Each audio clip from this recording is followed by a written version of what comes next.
Imagine there's no pizza. I couldn't if I tried. Eating only tacos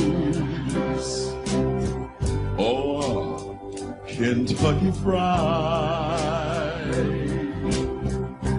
Imagine only burgers is frightening and sad. You're lucky you have pizza to feed your kids for you. No defrosting or cooking, and no dishes you must do. Imagine eating pizza each and every day. You may say that it's junk food, but to me it's so much more. It gives my life its meaning, and it pays a lot of dough. Imagine mozzarella, anchovies on the side, and maybe pepperoni rounds out your pizza pie. Imagine getting pizza delivered to your door. You don't have to pick it up now. On my skateboard I will go. I'll be back in 30 minutes.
What's up?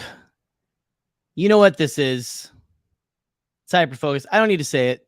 You know what it is. I'm Jerry. This is Nicky. What's up? We did this already, but we're back. We're here. We're back. Much like the Ghostbusters in 1989, we're back. Here we are. Nicky, thanks for joining me again. Again. For sure. Again. Thanks again for having me. You're welcome. It's a pleasure to do it all over again. And I also didn't expect, certainly when I woke up this morning, that I would watch the Herman Cain Pizza Imagine version. Yes. Twice. No one did. Yeah. No one did. Well, and you listen, the first time that was why we had to restart, because we angered the spirit of Herman Cain. Yeah. Because we didn't play the full video. So therefore we had to play the full video. Otherwise, Herman Cain, and I'm pretty sure I saw Brett Kavanaugh in the backup singers as well as Betsy DeVos. Yeah. It looks like I saw a couple of lookalikes at least. At least they had the same haircut from the 90s that they had. It's all a conspiracy, man. All of it is. It's all of it is. Club. Yeah. We're just pawns in the game. Right. But, we just lost a couple people. Listen, we're not actual Herman Cain fans. We're not fans of his policy. We're fans of his singing about pizza. Right. Because that's video, that's it. That whole thing has no right to be as good as it is. No. But it is, and it exists, and we're still imagining to this day. To this day, what if there was no pizza? We need to give pizza a chance, people. Give pizza a chance. But no, listen, no, that has no right to be that good. And I said earlier, if you caught our exclusive 10 minutes, our exclusive 10-minute interview, that is bonus content that we will not get back. Anyway, again, send us, send us a coffee or coffee, whatever you call it. But no, it looks like it's it looks like a one of those concert films of Elvis from the 70s. I was saying, it's like you got those close-ups of him and then back out. And it's like, oh, we're fading in and fading out. No, it's very it's a soulful. whole production. Very good. And debating Herman Cain's life aside, he has a good voice. He holds buttery smooth tones. Right, yeah, he holds it. And shout out to the band. The band just keeps it going, steady, good musicians, Damn, they were no, you can't fault you can fault no one in that except for unless they made bad voting choices later in life. Right. That video looks like it is from the mid-90s. So, Jerry, I do have to ask you a question. Okay. If you were just, detach names, detach policy, whatever. Mm-hmm. If you're in a band and some guy's up there singing, "Imagine there's no pizza," mm-hmm. and then down the line, you get the opportunity to vote for him for president, what are you doing? Because it's really actually hard to turn that down, right? It's like, oh my god. My only policy is pizza and making sure we have plenty of it. It must be like the most surreal thing. It is. Well, and I've actually had Godfather's pizza. Yeah. From way back in the day. And it's not bad. Look, when I had it, it wasn't bad. Yeah. Now back then, to be fair, I hadn't tasted a lot of pizza because I lived in Arkansas. Yeah. And there's like the main chains and things like that. But listen, if someone goes to Washington on a platform of pizza, you bet your ass. I'm gonna at least think twice. You gotta possibly. Give it its 5 minutes of thought, right? You gotta give it its due. Yeah. And it's dough, right? Right. The Kiss. Yes. So there is Ben Kissel, who I don't know if you listened to last podcast on the left or anything. Mm-hmm. He's one of the guys over there. He used to be on Fox News as like a more liberal when they had people who were actually like more liberal people, or someone for the rest of them to beat up in the locker rooms, right? And now they don't really. I don't know. I don't watch it anymore. But it seems like that no one really does that anymore. Mm-hmm. But Ben Kissel got the chance to interview Herman Cain, or he was at Fox News, and he said that I think he was passing him in the hallway, and he's like, "Hey, I really love Imagine There's No Pizza," and he said that he just looked at him like all squinty eyed and just like walked away. So apparently he wasn't proud of that. Which I'm like, that's your shining achievement, sir. Man. That is the jewel in your crown, is that you created a pizza place, and that not even that you did a full orchestral choir and all song. Yeah. I would only dream of having that at my disposal, and you sang about pizza, sir. Yeah. And it was beautiful. And I just wish that he would have accepted that. Maybe he did. Who knows? I don't know. The man, maybe on his deathbed. He went out. He went out like a chump. So I don't know. That's oh goddamn. Anyway, well, guys, we're not happy Halloween. Yeah, happy Halloween. Happy Halloween, Herman. Yeah. No, we're already given the thrills, the chills, and the spills coming directly, like broadcasting directly from hell with Herman. But you know what? This is not, unless you want to, we did not come here to talk about Herman Cain. And so, we came here to Hyperfocus. And I'm going to ask you, since you brought up Halloween, and we started talking about it, and you were given a very interesting answer for the 10-minute interview on I think it was on Facebook and on Twitter. Right. Exclusive content. So all of our friends, and then all of my mom's friends, were probably watching with bated breath, waiting to hear your answer. So let's, for the real ones here, who are a part of Hyperfocus every week. Are you a Halloween person? Right. Do you like Halloween? The complicated. Is it something you enjoy? The short answer is yes. 100%. Oh, cool. All right. Right. That's enough. No. Anyway, next question. So yeah, I think Halloween's great. I'd rank it. Actually, my friend and I a while ago decided to rank out all the holidays. Wow. And doing the Lord's work. Right? It went high. Halloween's high. It's 2 or 3. I can't remember. Yeah. And yeah, no, I love it. I love the energy. I love the fall weather is always pleasant and exciting, and the scary movie is fun. I don't like dive deep in horror, not super into it, but I love that little bit of scare that you can sprinkle on some things, right? A little sprinkle, yeah. Exactly. A little sprinkle. And like mozzarella on a pizza. Yeah. Exactly. Yeah. It's something I enjoy the feeling of, but as I was saying earlier, there's no, I can't think of anything else with a wider gap between my enthusiasm for Halloween and what I actually do for Halloween. Like right. It's the widest gap possible. I can't remember the last year I had a Halloween costume. It might have been 10 years ago. Yeah. Because and like for various reasons, right? Like the past few Halloweens have just been COVID. There's been a lot of fear of dying of a disease. Yes, absolutely. There's a little bit of that. Other Halloweens, I was working in a Lego store, which you're allowed to dress up, but I didn't have time for that. And then it becomes this whole thing. Usually with the work things, if they're like, you can dress up, one person dresses up. And if you are that person, then you're the scorn. Yeah. It's like given to you. It's like all Legally evening. Blonde when she shows up in the bunny outfit and everyone's like, what are you doing? Yeah. This is a place of business. Right. And it's like that. And you got to make like a blood pact with those people. Right. It's like you show up in a costume, which is actually funny. You better. You really do. Funny for our purposes as Star Wars people. The only times in the Lego store you can dress up in a costume is Halloween and May the 4th weekend. Because you're allowed to do a Star Wars outfit for May the 4th because Lego goes all out on Star Wars promotions then. Yeah. So it's kind of a funny thing in that. Those are the only 2 times. And anyway, I never did it when I was doing that. And kids come to the store and they get like little gifts and stuff. It became a whole ordeal. Right.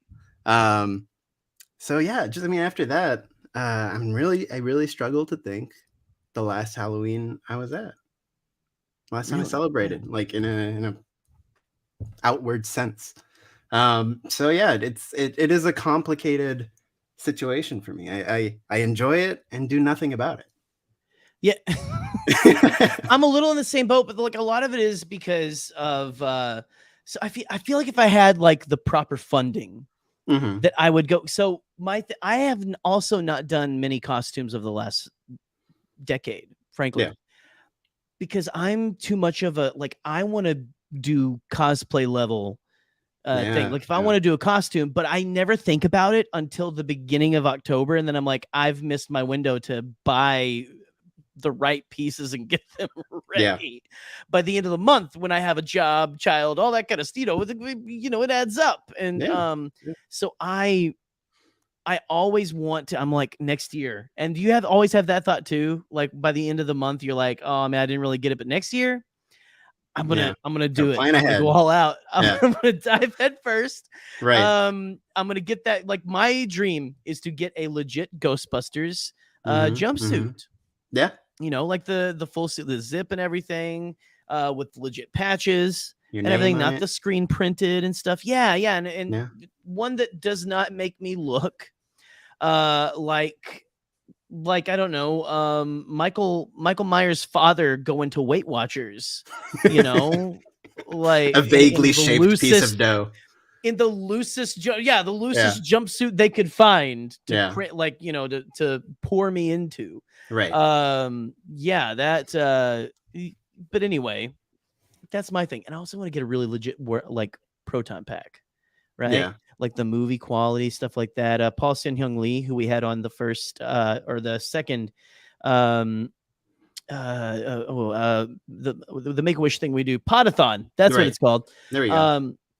I was backstage, kind of helping with people in the green room, and he came in. I was nerding out with him because he had his he was like, I made this proton pack and everything like that. So Paul Sin-Hyung Lee is such a big nerd, and is like such a sweetheart. Like the man, give the man all the roles, give the man all the stuff. He deserves every last bit of it.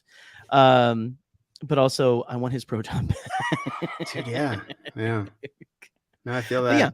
I'm very similar now that I think about it. I never like put it in those terms, but that is exactly like the way I think too. Or I'm like, I don't want to look like crap. I want it to be cool. Yeah.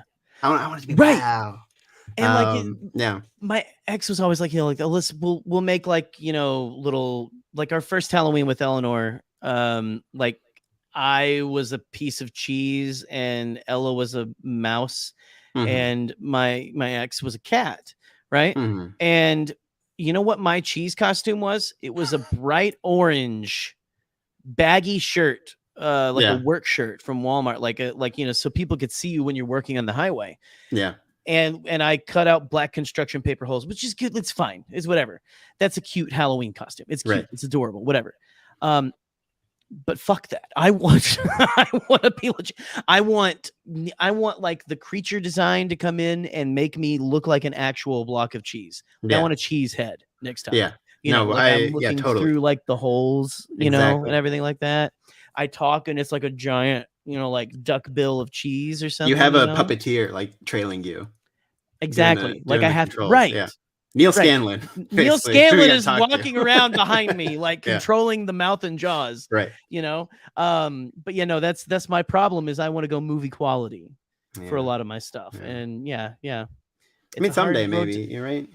When me and you are liquid finally, and we can like, we're like, we got money coming out of our armpits and stuff. Then Nicky, we can actually get the costumes we want. Yes.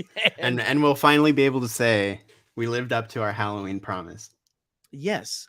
It'll be one Halloween. That's it. Probably we'll be like one to rule them all.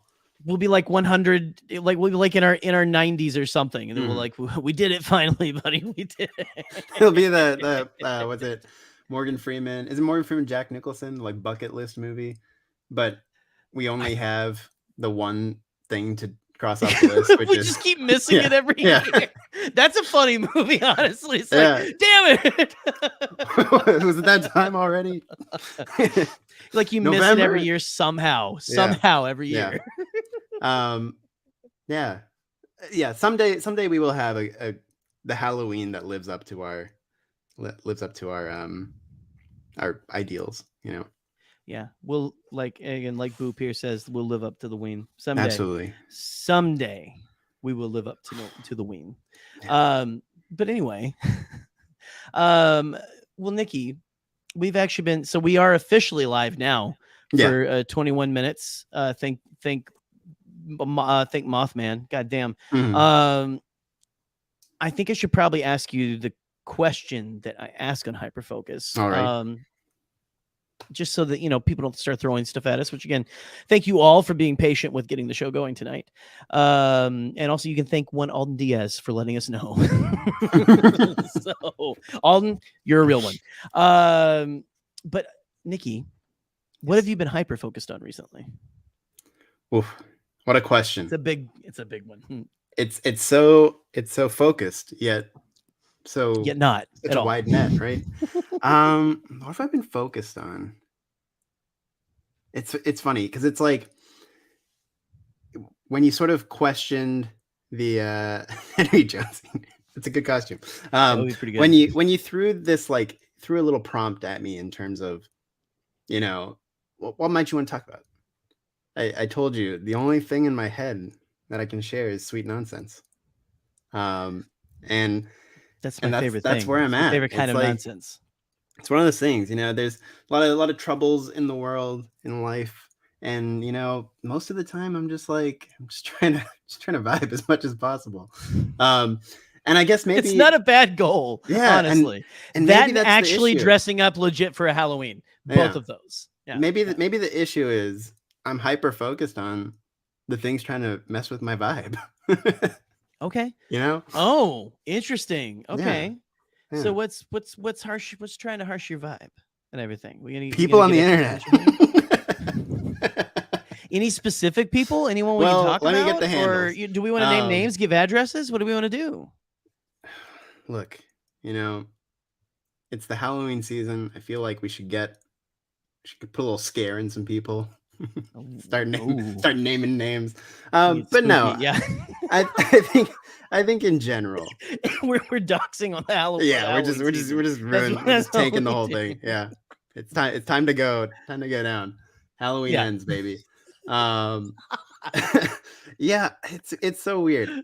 I wish I had a great answer to what am I focused on, because it's really just like I'm focused a lot on how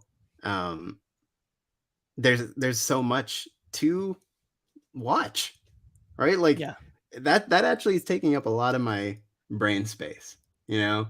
The content, the amount of like content that we have to make our content about, is that what you're saying? Like so much to watch? Pretty much, right? Like, and whether that's content, big C content in terms of like, oh, I want to watch my friend's show. I want to listen to my friend's podcast. I want to listen to this podcast. So nice of you to call that big C content. Yes. That is big C, because I don't call like movies content. Yeah, no, you're correct. Yeah. It hurts my soul. It's okay. I'm sorry. Yeah, I had a Mountain Dew this morning. My bad. The ultimate excuse.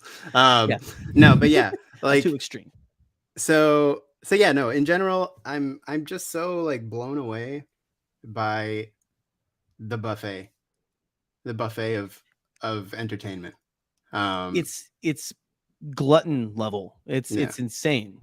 Yeah, because it's like even in terms of like outside of the scripted things we enjoy, you know, if you keep up with 2 or 3 sports also, then you're just like cramming stuff in. It's like it's this. I can't even imagine. Yeah, like I'm the nerd who got shoved in the locker during, you know, the practices and stuff like that. So, but like, yeah, no, it's with all of that, like, because the schedule is depending on what sport you're going for, they overlap sometimes, don't they? Like if you're into like several of them. I know you're into like Premier League and stuff like that.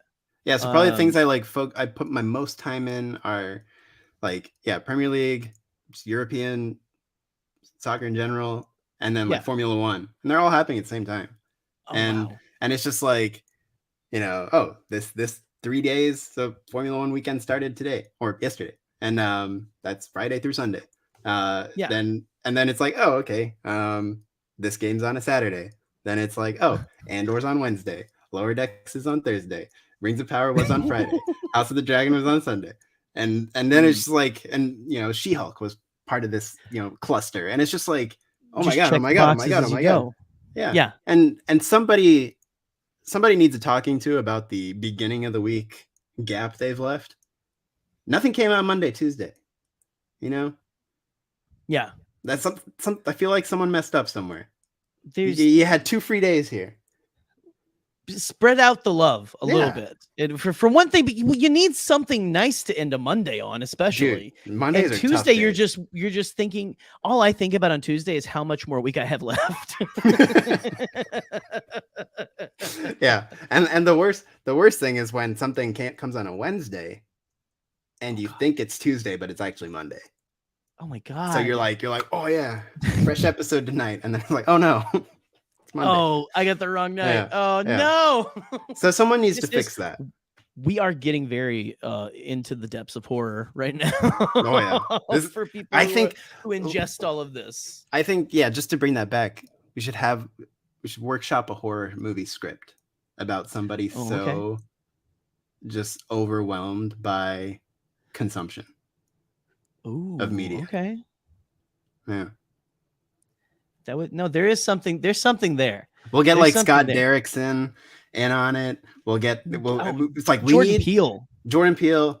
I was thinking more. In my head, I was thinking Doctor Strange, you know, that part where he like first gets zapped by the ancient one, and he goes and he's like falling, and his like fingers are growing on fingers and stuff. That's like, exactly what it feels like. Yeah, too. like I feel like we need I that got kind She-Hulk of thing. And power. No. Yeah. And he's just falling, and everything's kaleidoscoping, and you know, I feel like there's something weird and trippy and some social commentary in there to be said, dare I say. Honestly, yeah. No, for real. Yeah. No, you're not far off. I will put Mike Flanagan on it, but I want Mike Flanagan to stick to ghost stories and everything. So like, this sounds psychological horror kind of a thing to me. Yeah. Like someone trapped in their own mind. Anyway, I'm loving this. And it's a good problem to have for the most part, right? Because, you know, and the ones that I kept up with the most, everything when we had Andor started, and then She-Hulk was the next day, right? And then Fridays were Rings of Power. That was my trifecta, my boom, boom, boom. Yeah. And it felt good. You know, I regrettably have not seen. I've seen the first several episodes of Game of Thrones, the first season. Mm-hmm. And so I'm not up to date on that. I know I should, but at the same time, have you seen this mountain of stuff that we have to watch? Yeah, no, you're especially we love doing this. We want to talk about stuff. We got to keep current with some of the stuff people want to hear about, you know? No, yeah, you're essentially, if you're in that position, you have to pick and choose, right? And you have to say, you know what, maybe I got to save that for later. and you don't worry, you don't need to feel threatened by my Targaryen heraldry behind me. I'm a little bit, but just in a good way, I think. Right. So yeah. But yeah, no, I totally agree in that, you know, there does come a point where, you know, you just can't have it all. Even now, I don't really have a lot of time to commit to Star Wars podcasting, which is like kind of a thing because there's a lot of Star Wars going on. and a lot, you know, and it's like you do this, you watch this, you want to talk about this, but it's like I don't have time to talk about this because I also want to talk about this. And you know, it's a lot to just sort of navigate as people who like to talk about all the things. right and it's it's just an interesting time. Sometimes it makes you be like, can I just be a fan again? Do I have to be a thinker, a talker? You know, there's some times where it's just like you yearn for the innocence. Like I think back to when Clone Wars first started, Oh God. And like I wasn't on the Yeah. internet, no social media, maybe a little bit of Facebook, I right? just got on Facebook, but I Yeah. only looked at it at the Yeah. computer lab at school because I didn't have a smartphone. Exactly. And I knew 3 people who watched the Clone Wars. Mm. And it was just like, it was just a little thing. It's like, dude, Right. did you watch that? I And would and then see- it's like, now it's like everything. And you're just like, oh my God, I gotta have an Everything. opinion about it too. It's like, And you got to look with how online, again, this sounds like we're complaining about, we're not complaining, but it is a thing where, you know, like we're so online, we don't have to be, I guess. But like, if you're not careful, you can get spoiled for the thing you want to see. That's if you true. don't watch it at 3 a.m. that morning. There's that which is why pressure I as well. get up before Yeah. work, my 6 a.m. job, and watch Andor and stuff like that. This last weekend, I had to make a choice. Last week, I had to make a choice. But yeah, it's and again, it's a good problem to have. But the simplicity of going back to that, yeah, like I would. I was in college and I didn't watch the first couple of seasons of Clone Wars coming out. But I remember buying the first couple seasons on DVD and watching it with like 2 or 3 of my buddies in the dorm, and we would like sit and on a weekend and binge an entire season and like just watch boom, boom, boom. I kid you, I kid you not, like I forget. Oh man, the best time was when, is it season 4 where you get the reveal that Maul's still alive, like in like the crystal ball, or is that? Oh yeah, and like end of 3. End of 3. The end of that like Savage arc. Yes, the but end then of 4 that is when you Savage get arc. him. Yeah. We stood up and were screaming in that dorm room, like banging stuff around, like what? You know, it's a great experience. You know, it's so pure and just, you know. But again, it's I don't know. I mean, I think we both still like we love doing this kind of stuff, obviously, because we still do it. You do have to know when you need to take a break, though, and it needs to happen sometimes. Right. And everything. And you see, you're kind of on one right now. It doesn't matter how much content's out. You need to take a break sometimes. Yeah, and I think it's important, like also to know how to consume responsibly, right? Like in terms of, I think there's a way to watch stuff and be surrounded by stuff and do it in a way where it's like I don't get stressed out about it. Right? Like, because I feel like there's a way, there's some brand of it where you watch something and then you're like, okay, let me grab the rifle, let me get in the trench and let me look on Twitter and we're gonna argue about it. Right. And I think to get stuck in that cycle with so many shows is a very dangerous place to be. because I guarantee every show we've listed off, there are people fighting about it online, right? No fandom is safe from it. We all think that we're the worst fandom. I is my belief. I think everyone thinks, oh, this fandom is the worst. Other fandoms don't have this problem. No. I mean, I don't know. I think there might be some fandoms. I might be wrong on that. I don't know. I mean, you know, Rings of Power got a little ugly with the way some people were talking about. That got pretty racist-y. Yeah, a little racist-y, a little misogynisty, you know. Little. It really went to the classics. I watched a dude get mad that Galadriel went sideways on her horse. It was like, this showboating bitch. I'm like, what are you talking about? That is cool. That is so effing cool. Yeah. Like, why are you so upset at all this? It's just, it gets frustrating. You want to reach through your phone. Exactly. House of the Dragon got in a bit of, well, this wasn't the book, you know, and which for Jerry, I don't know if you know this, you probably don't. Jesus. I have the book next to me. This one. Oh. It is a compilation. It's written as a compilation of 3 accounts of what happened. And they don't know. Like, the book itself is designed to be an unreliable narration. and so when the show makes a choice to be like, actually, we're gonna plant our flag, and this is how this happened. Yeah. And the show makes a choice, and people are like, "Well, you didn't read it, you didn't pay attention to the book," and it's like, come on, please. Now that I know that simple fact about that one book, if you listen, if you're watching this and you complained about that's not in the book, you you're dumb. Sorry. You get in the comments. I'll plant my and flag you say in sorry. I'll plant my flag in. Yeah. You're a little idiot, whoever you are, and I'm not sorry. I'm sorry, but not sorry. Yeah. Anyway, listen, we just gained 3 more viewers because of that. That's what it is. There you go. No, boom. the Archmaester they're talking about fans. The book. Yeah, they want to know. But yeah, no, it's just it gets so messy, and it's almost like, and then I love Tales of the Jedi. Right. And then there became this sort of like retcon debate, which has layers to it. I will go ahead and just say that up front.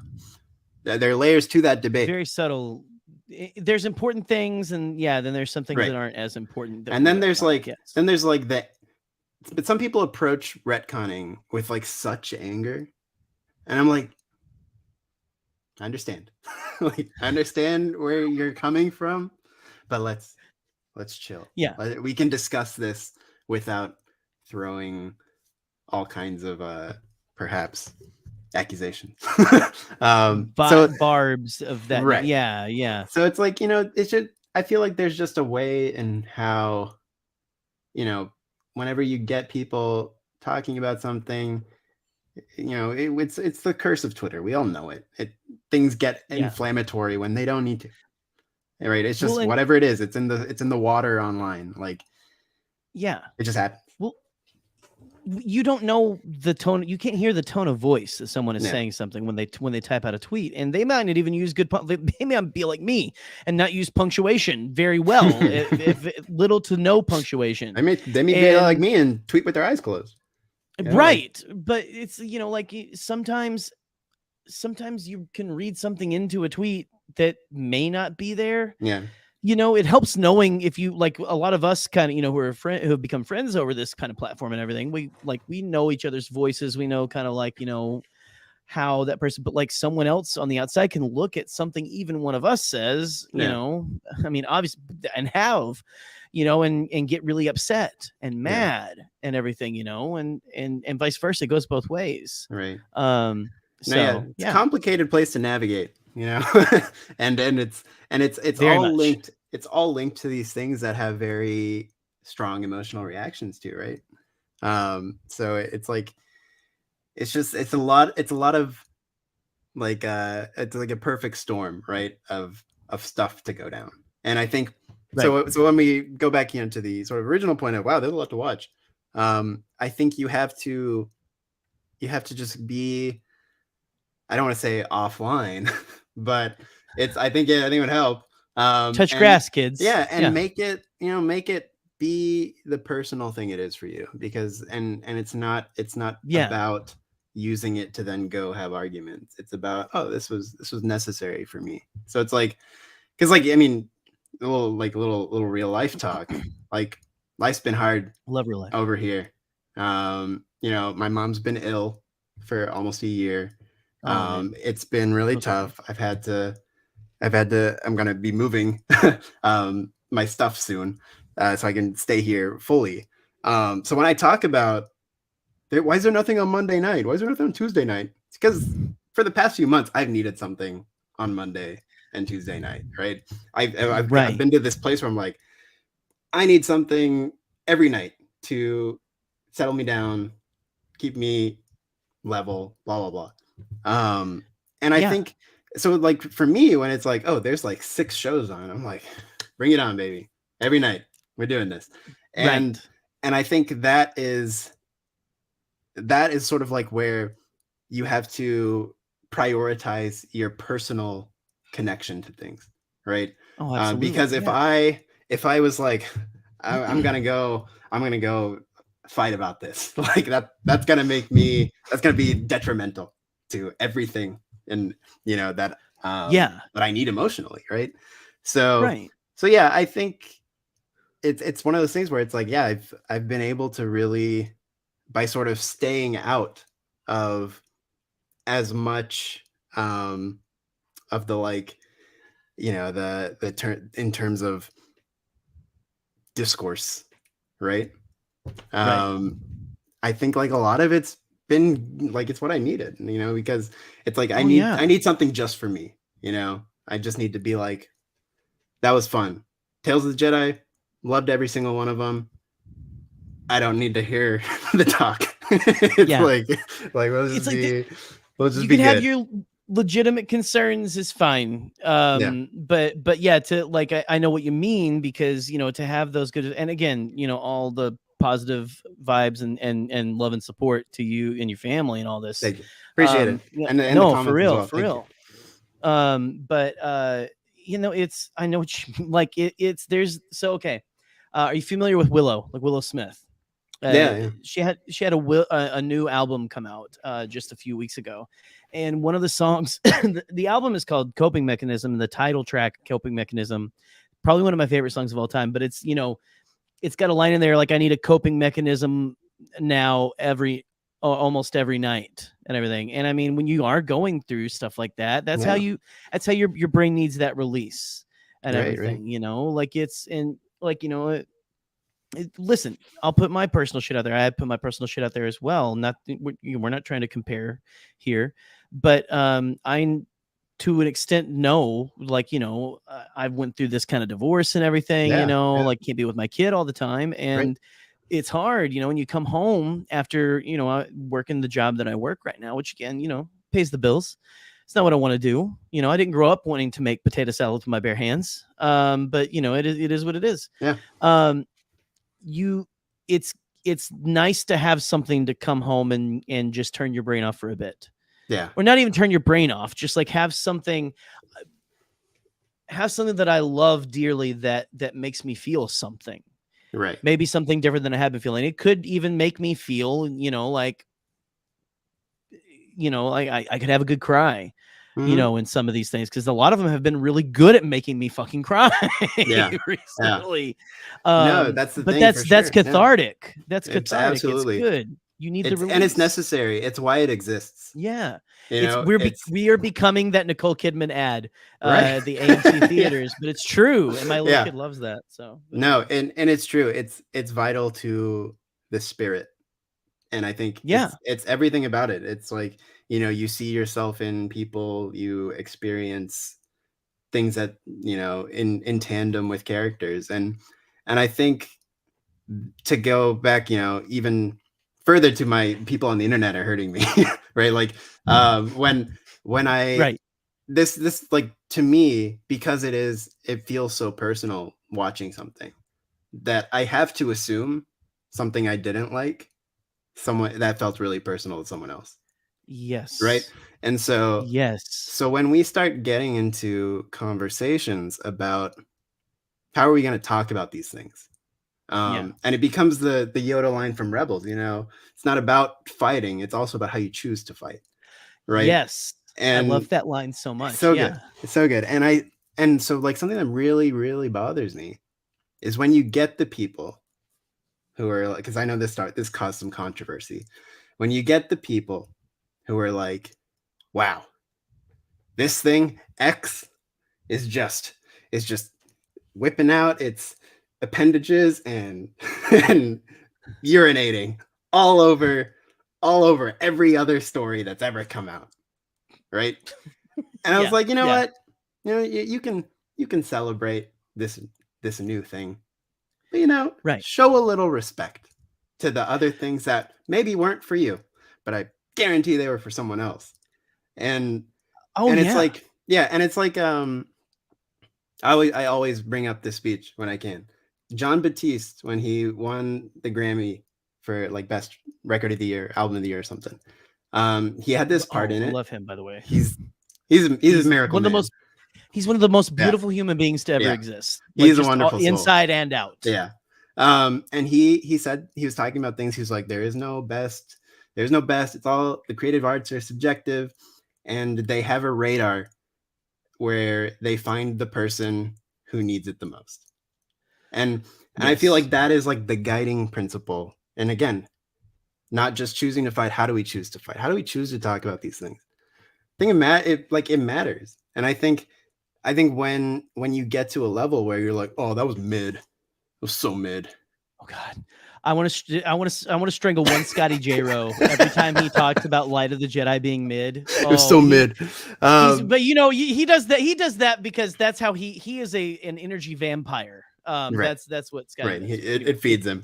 But yeah, no, I think there are ways, and by all means, don't love everything.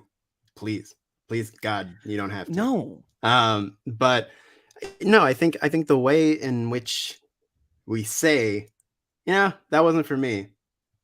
You gotta have the respect for the art. I think that is just this like guiding principle I feel very strongly about. So yeah. So when it does come to the internet being the internet, and you have people being like, oh well, don't tell me Book of Boba Fett was as special as Andor. I'm like, I'm not trying to, but you gotta give space to the people who really needed Book of Boba Fett when it came out. Yeah. Well, and people, so yeah. I don't think that people want to, they can't see it's a lack of empathy, frankly. Yeah, is what it I feels think like to me. That's what it comes down to. You can't see past there's an old saying like, my rights end where your nose begins, and everything. And it's kind of like that whole, like they can't see past their nose to see, how I'm feeling about that. But no, I've had that with a lot of media that's come out where, wow, this really touched me. Because of, again, as someone who's now a single dad going through kind of thing, like it seems like Hollywood's really been trying to attack the single father recently with feelings. And it's working. It's working very much. I've watched I chastised myself with Ghostbusters Afterlife again today, and made myself bawl tears the size of crocodiles. But yeah, no. To hear someone like I've talked about how something means a lot to me, and then to have someone go, oh, I really don't like. I had that with Love and Thunder. Love and Thunder was very personal to me. Yeah. And say what you will about it, and I've like we have friends who hate that film, who we've talked and everything. It is what it is. But I have such a visceral reaction when someone disparages that movie because of the feelings it made me feel. Right. And the joy, the heights of joy, and the catharsis of like, that's a movie about how far a father will go either way, good or bad. And ultimately they defeat the villain in the most greeting card way, but it fits so well. They beat the villain by saying, what would your daughter, like, you love her, what do you would she want this? And they defeat him with basically the power of the love of his daughter. Right. And it's anyway, like that. It's hard to have someone then go like, oh, they should have made so many jokes about cancer. Like, well, they weren't really making jokes about cancer. In fact, there's the very, very thoughtful scene, the very powerful scene, I thought, when Thor is talking to Jane and it says, he's like tearing up. It's like a very powerful performance from Chris Hemsworth. He's like, I need you to stay here and fight because I need you. And it's just there's parts of it, like, you don't have to like the whole thing, right? But allow me to revel in it. Well, I think another thing is like, that movie as the example, I think I 100% agree. And it's like, I think the heart of that movie was so powerful that absolutely, for whatever you want to say, this wasn't that great. It's like, you gotta again meet the art on its level. It's not about it coming to you. You go to it, right? And it says, this is what I am. Oh yeah. Right. And I think it's so much of probably what, is extra sort of grating about it is the discussion about whether it sucked or not is not around that message. It's, well, the volume is kind of stupid. It used to be great, but they used too much of it. And, some of the jokes are stupid. That part where you see like Heimdall's son's like face like looks so stupid. Yeah. And it's the hyperfocus on the dumbest stuff. Right. So many people got so mad that they did that dumb effect for Heimdall's son. And I'm like, it was supposed to be on like, fuck off. Yeah. So you're telling me you didn't feel Jane's like conclusion. You didn't feel that, but Yeah. you're mad about the you're mad about the CGI. God damn it. God damn it, Nicky. It's just like, yeah. It's just like, what is wrong with people? I don't know. And I feel like that is the fight of our lives as media consumers. Oh, God. It is Yes. it is the way in which the level of conversation has just plummeted. Right. And I don't know who to blame. Yeah. I don't know who to blame. I won't try to blame someone today. I think about it a lot, but we are trying to find that person. Yeah. No, we're all trying to find the guy who did this. As one yeah. No, it's because it's one of those things where it's like, okay, you want to look at media journalism. Did they get dumb and then the consumers got dumb, or were the consumers dumb and did they lower themselves to that? I don't know. Right? Like and something I think when I say it's the fight of our lives, I think the depressing thing is I think we've already lost.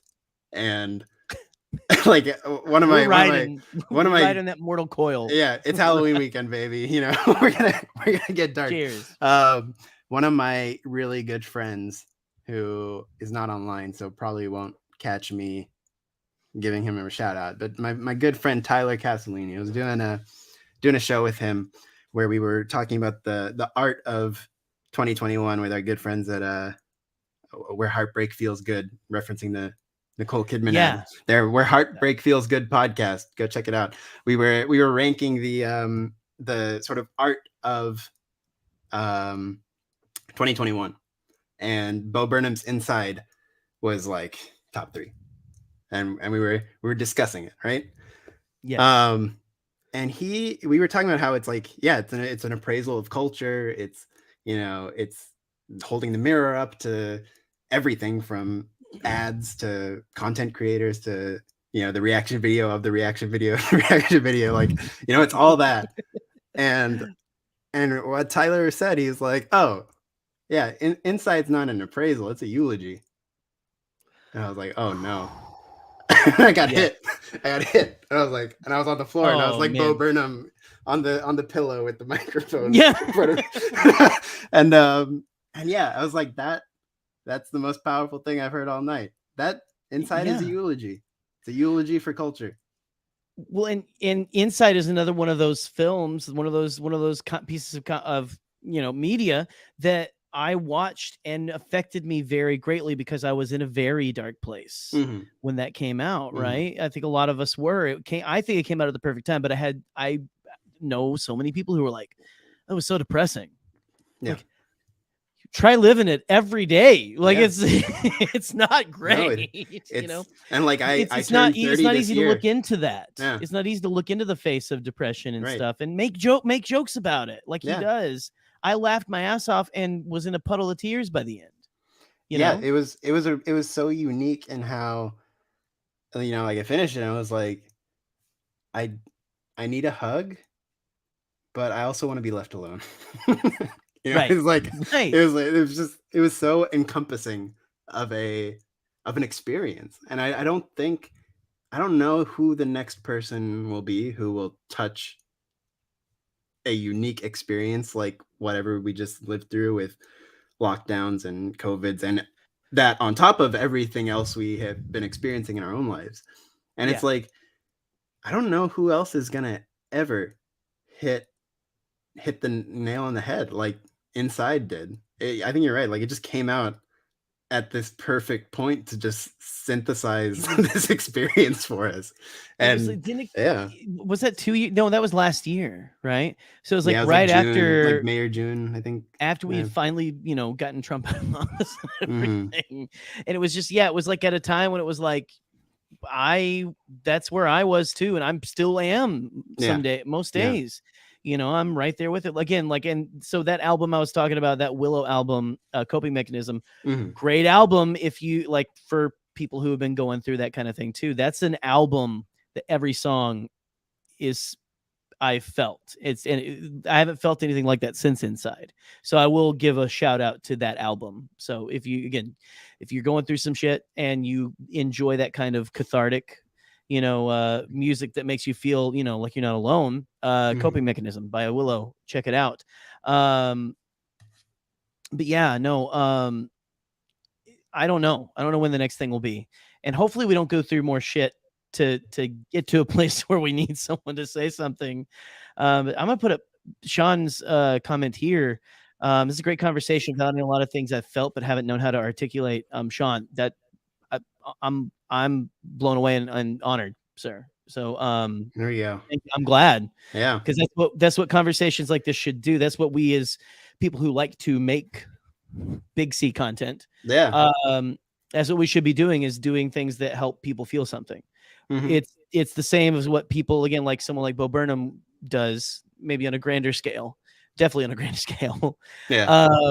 With his comedy special that was also so real and so necessary. And then also, you know, something like Love and Thunder, something like Andor, something like Book of Boba Fett, something like whatever it is that has hit you, like that's what good stories do, though. And I've gone from content, big C content, to comedy specials to stories, because what we've kind of been talking about here, that's what stories should do. Is they should make you feel, they should meet you. Well, you should meet it where it is, but a good story, when it has something that really speaks to you. Yeah. It is like you see yourself in a character going through something that is essentially an allegory for you, what you feel like you're going through right now. Right. And that's very healing. Yeah, that's what it's about. It's hard to hear someone disparage that. Yeah. No, and like it's entirely the point of why it exists, right? Like, right. I know we're here, we're in this era where all the money's going to Disney, it's going to Paramount, it's going, it's going, of course, sure, it's always going somewhere, right? But like the point, we live in a capitalist society, it's always going to go somewhere. Yeah. And it's like, the thing is, you can make the argument of like, why are you trying to defend this thing that, is just making Bob Chapek money? And it's like, yeah, that's true, but that's not actually why it exists. Like, it exists because there are good people who are sharing, and also bad people. Unfortunately, they're talented bad people, but they're sharing. You need the people with the money to push it through. Exactly, and that's just so people have experiences that they are, even for themselves, using as catharsis when they write them, to then share with you who need it. And and like, that's what it's about. That's what it comes down to. I think the other thing, the other piece of fan commentary I have is, I think fandom started dying when fans started believing they need to think like executives to have a conversation about it. Yeah. It's like, oh yeah, well, this is what the executives are thinking. It's like, that doesn't matter. Okay, that's the wrong person. What is the director thinking? What are the performers thinking? That's where my brain would think you should go. Yeah. But anyway, again, you go. I guess you go wherever your spirit, wherever you've put all your moral currency into. Yeah. Maybe. Yeah. There are a lot of mirrors. Oh yes. And some people don't realize it. No. I mean, it's like, like everything we've been talking about is something I got a very specific Twitter beef over. And it was just like, why are you arguing with me? Like, because it's like, because the alternative is like, you don't have a positive reason to think that way. Right. Like, I can only see negative motivation. Like, why would you want to say this? Yeah. And it's just like, again, it's like, and I will try to always do my best to believe artists. Yeah, like, as one. Like, I always try to believe that their intention is what is, the most powerful thing. And not everyone's great at it. I'm not trying to say you gotta love everything because someone worked really hard, which someone did work really hard, but you don't need to, it's not about that. I think sometimes those people aren't good people too. Exactly. Yeah. And I think you said the word earlier, and I think it all goes back to empathy and how you just view, how you're able to think about other people's experiences. And I think And it's not never to say, oh, well, you're not letting me criticize things. I'm like, it's not the point. The point is, of course, the tenor of the conversation, I think, is very important. That's something that's really sort of been pushing what I think about it. Yeah. Name names. Claire is egging you on in the look, chat here. I would love to, but the last time I sort of brought it out, I got hounded by a lot of Film Bro fans. So yeah. I won't tempt them again. We don't want that to happen. No. What's not? No, we don't want to hurt their feelings again. No. No, Claire, come in here and try to peer pressure, like if you can, if you're available. But yeah, no, guys. So speaking of which, yeah, hashtag canceled. There you go. Well, you know what? We're going to cap this conversation off a little bit, but we're not done talking because it's time for live chat call-in.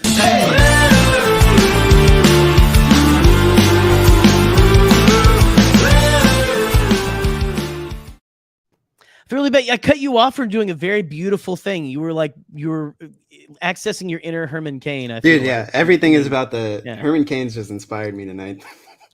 Listen, I shouldn't have said that. If there's one thing,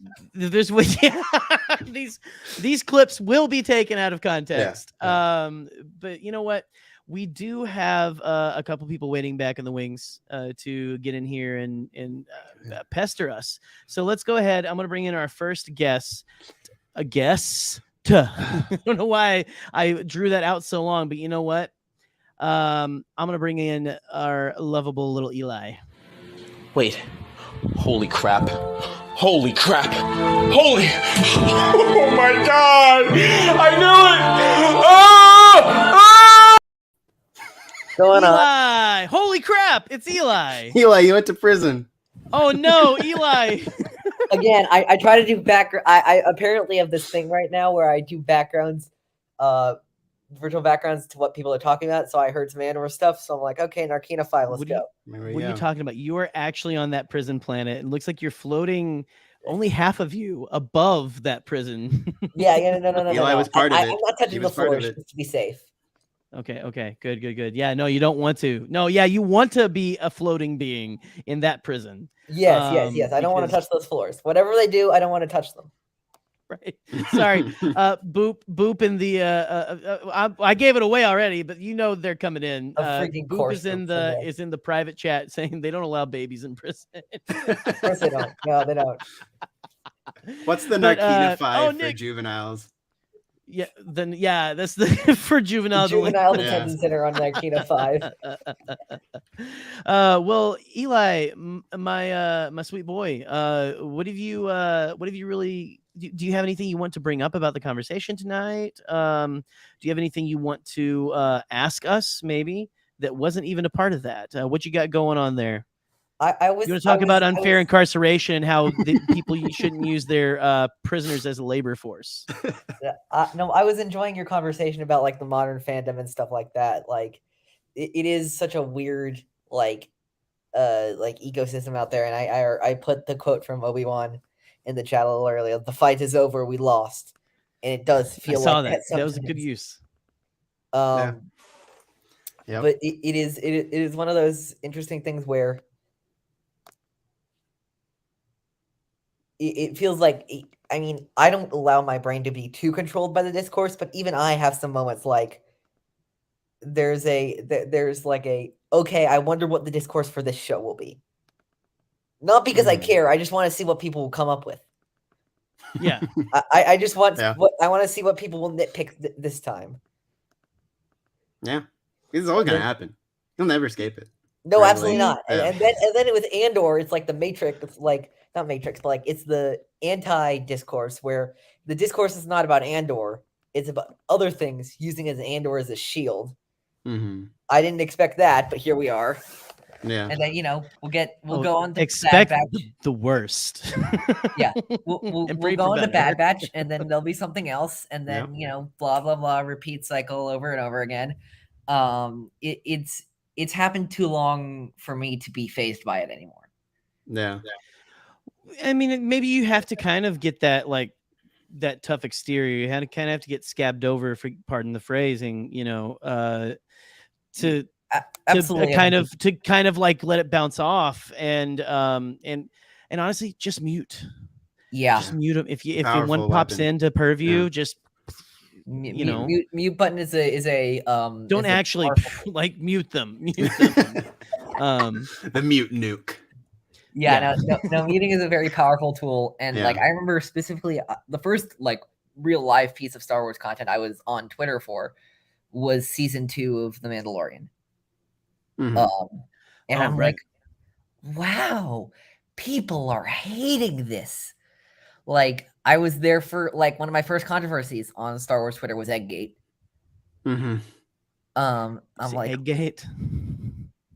It was when with Frog Lady. I've forgotten about that one. And also, there's been so many eggs in the Mandalorian that I had that buffer time of like, was it the hairy one, the one with the spiders? It was the frog eggs. It was the frog lady's eggs. Yeah. You want to know something, Eli? Now that you brought this up, I saw this fairly recently. I was looking through my muted terms, and I was like, "Why the hell is egg muted?" In my because of Egggate. I was like, "Oh shit! Yeah, I must have muted it for that." And yeah, it's just like, yeah. No, that one came with some valid concerns, but then some people took up that banner and just to yell at people. I feel like almost that's where I have issues. Is like you clearly are not like you're trying to fire off. You're just spraying at people and not without any context. I think a large amount of discourse actually has decent like roots to it, but where it gets out of control is the echo chamber and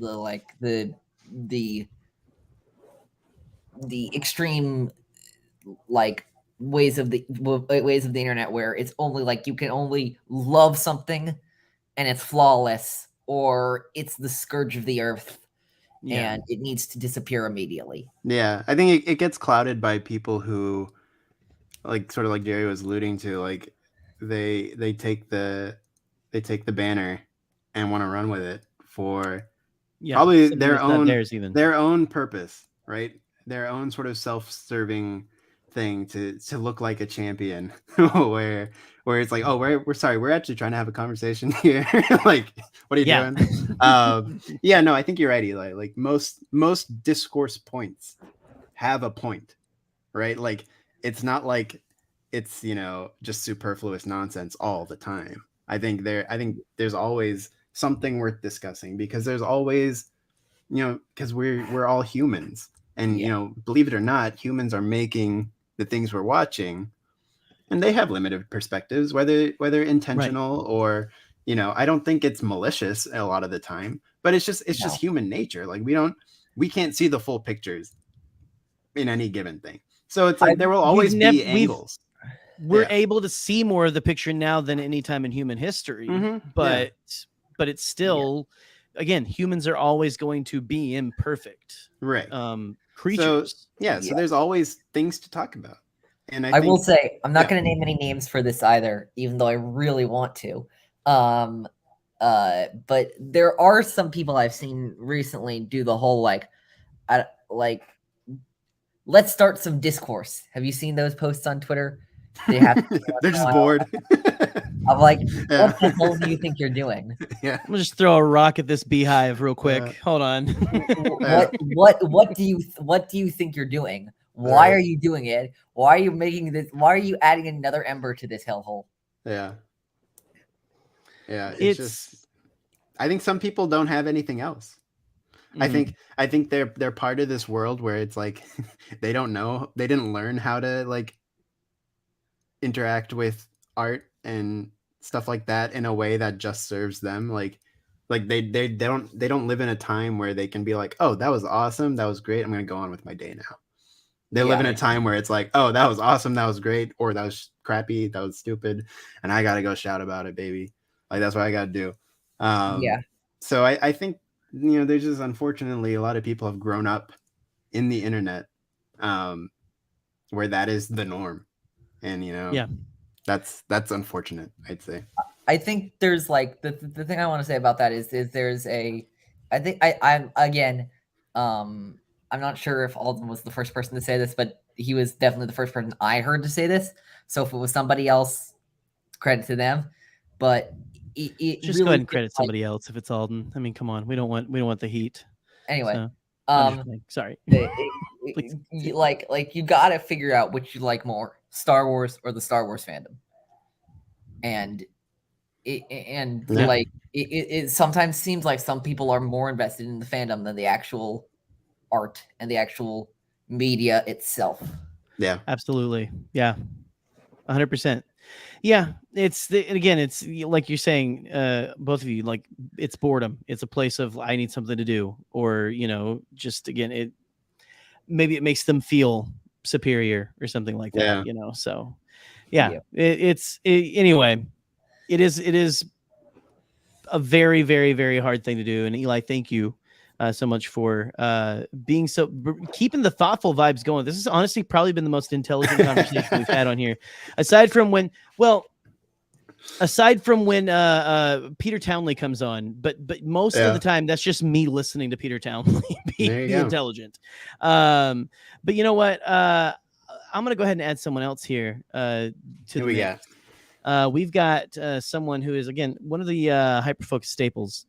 And they have a question that needs to be answered, a burning question. And I'm gonna go ahead.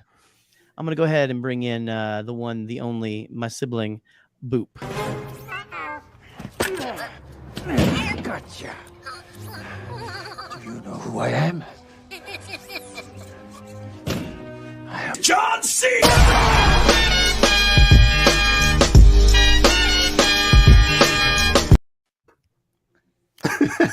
Sorry, I gotta warn people about these clips sometimes. I'm vibing, man. I'm having a good time. For the third time. Night three that Boop and I have been on screen together. Woo! Beautiful. As if we don't talk enough. Wonder Twin powers activates. Yes. Like it's getting to be an issue. Like I'm starting to think of therapy for some codependency, maybe. Yeah, it's honestly, I don't know if we're going to be able to make it a night without actually being on screen now. So it's just this is just kind of the thing now. This is the thing. Start working it in the day. Yeah. We're just gonna go live for 10 minutes on Facebook and Twitter only, and that's all we're gonna do. And I will say goodnight. Yeah. So Boop. How you doing? What do you have? Do you have anything you want to ask before the question, or are we just going to get right into the age old query? Honestly, like I had a question for Nicky because like you're an awesome fella. I enjoy your podcasting. But then this is how ADHD works. I saw a picture of a prehensile tail porcupine, and now I'm just thinking really hard about prehensile tail porcupines, and that's it. I forgot the question entirely. That's what's fair. your take on prehensile tail porcupines? I want to squish them. Like I don't know if it'll come up on like the camera, but they got a schnoz on them. Like wait, hold that up again. It's not gonna. No, I say it does kind of look like a blob shaped like a prehensile tail. I'm almost more intrigued by the vague outline. It's like it's like not showing the shark in Jaws. It's like honestly, oh man, I get to think about it now. Look at the pickle chat I want to right squeeze now. it. That's what I want to know. Yeah, like there are several prehensile tail porcupines in the chat at the moment because I just went on a miniature hyperfocus adventure there. There we go. They walk on their back legs. They look like they just washed their hands, and they walk like this. It's amazing. They look like they just washed their hands. That sends me. I know. Animals are weird, and I adore them, but that's not what we're here to talk about. No. Like going back to you guys' conversation earlier, I wish that I could teach classes on how to not give a single solitary S word, because I can't curse because Boba's in the room, about Virgin ears. stuff. But like I don't think that the internet wants to learn how to enjoy things. I think we are past the point of no return. No, because you're a It shill really if you seems like enjoy. it. Exactly, I am. Yeah. Yeah. The check Yeah. came in the mail last week, honestly. Right. Yeah. Yeah. No, it's a weird thing. I have to get mine mailed to me. Yeah. It's one of those things where it's like, you know, people feel like they have to talk down to something to like feel anything, right? Like you can't just be in on the party. You got to be above the party. You got to be like, Yeah. well, let me tell you. Oh, you enjoyed that? Let me tell you why that's wrong. It's this and stupid I feel Warhol era art bullcrap that Yeah. people have convinced themselves that they need to be the coolest person in the room. And to Yeah. be cool, you can't care about anything at all. And I hate that so much. Yeah. Yeah. And it's also that thing of like what people think critique means. Like critique does not mean I need to point out its flaws and be negative about it. Critique means I need to engage with it. I need to say what, Pick this, it up, that. look at all the different angles of it. That's why we call it critical Yeah. thinking. Critical thinking is not about like telling something why it sucks. It's about it's about like, okay, let's pull back some layers. Let's look at the, ins and outs. And I think there became this like sort of notion of like, well, I'm a critic, or I'm critiquing, I got to talk down to it. I got to back off what makes me feel good and preface that by saying, oh yeah, but there's plenty to pick at it, blah, blah, blah. And instead it's just like, go watch some Roger Ebert, man. Like exactly. Like I feel like we've lost the art of critique and certainly with media. And it's like you go read a Collider article versus go watch Roger Ebert talk about something. Yeah, and like he's incredible. Like when you see things where he's like he'll take a time loved movie and be like, one thumb up, and then he'll take like Shark Tale and be like 2 thumbs up. Because it's like he can be like he can acknowledge that different things have different goals, and it's like, well, this met its goal, so and this one maybe didn't. So, and it's just like, there's just that lack of touch, like that lack of nuance, that lack of, again, people get mad about not being able to compare things. Like sometimes you just shouldn't be comparing things. Like, should I be comparing Tales of the Jedi and Andor? Yeah, no. Should you? Like they are totally they're totally different things, right? No. Like the only similarity between the two of them is that they're Star Wars and they came out on the same day. That's it. Exactly. Yeah. So it's just like, we just live in this space where it's like, we gotta make the war between things. And it's like you don't actually have to do that. No, like, things can be of different styles, different goals, different qualities. And they're not actually fighting against each other. It's a shocking concept to many, but absolutely, yeah. May surprise you, but I can in fact like Elmo and Grouchland and Good Will Hunting, 2 completely different movies, but they're both very good. Yeah. Thank you. Figure of those are. I did not expect the 2 opposite ends of the spectrum of Elmo and Grouchland. Have you seen it? It's got Mandy Patinkin in it. Like it's really good. Man, I have not. No, I'm not suspicious. I love the Jim Henson Workshop, things like that. It's just that is a scope right there. Right there. I was trying to think of an equivalent for me, and there's nothing as good as that. But I was thinking like, I like both The Princess Bride and Argo. 2 very different movies, but also very good. Very, very different. Some 5-star work, Absolutely. Yeah. No, it's true. We exist in multitudes. Dude, I like that. There are multiple emotions people can feel. Yeah. No, it's just, it's this a simplification has happened, and it's just like you took the wrong lessons, folks. Yeah. And at the end of the day, nobody really cares as much as they claim to on the internet. That's very true. That's super. And if they do, I'm worried about them. Exactly. Like, yeah. Even I brought up Scotty calling Light of the Jedi mid. The man is performative to a point. You know what I mean? Like he'll admit. Like I said, it's Scotty. But not Scotty. Find that funny. not just Scott. It's you know, again, a lot of that stuff, it is very performative and everything. You know what's not performative though? The bee question. Oh, thank you for reminding me. Oh, That is what I'm yeah. here to do. There we So, go. King Nikki, of segues right here. Nicolicious, beautiful, Hit beautiful Nikki. Nicholas. There's been some discourse on the bee question itself. Mm. So it is not how many bees can you eat?